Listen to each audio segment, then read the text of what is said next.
আপনি এরকম ব্যবহার করছেন কেন? তাহলে আপনি বুঝিয়ে বলবেন, আপনি কেন চিল্লাচ্ছেন? আপনি আপনি আপনি চিৎকার করছেন কেন? চিৎকার তো করতে পারবেন না। আবারও আপনি সে হাইট তুলে কথা বলছেন। আপনি শান্ত থেকে কথা বলেন, হাইট তুলে কেন কথা বলছেন?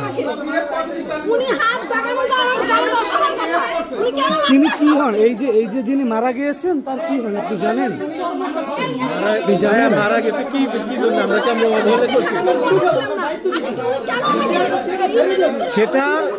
সেটা হচ্ছে আপনারা যদি এখানে চিল্লাচিল্লি করেন, এখানে যার স্বজন যারা আছেন তারা চিল্লাচিল্লি করতেছেন, মানে আপনারা যদি করেন ওয়েট সেটা আপনি কিন্তু তর্কই করছেন। আপনি তর্কই করছেন, আপনি তর্ক করছেন কেন? আপনি বুঝুন না করে সে তর্ক করছে কেন? এই যে এখনো দেখেন, এই দেখেন, এই দেখেন, এই দেখেন। আচ্ছা আমার কথা আমাকে আসতে বলছেন না, আমাদের মহিলা মানুষ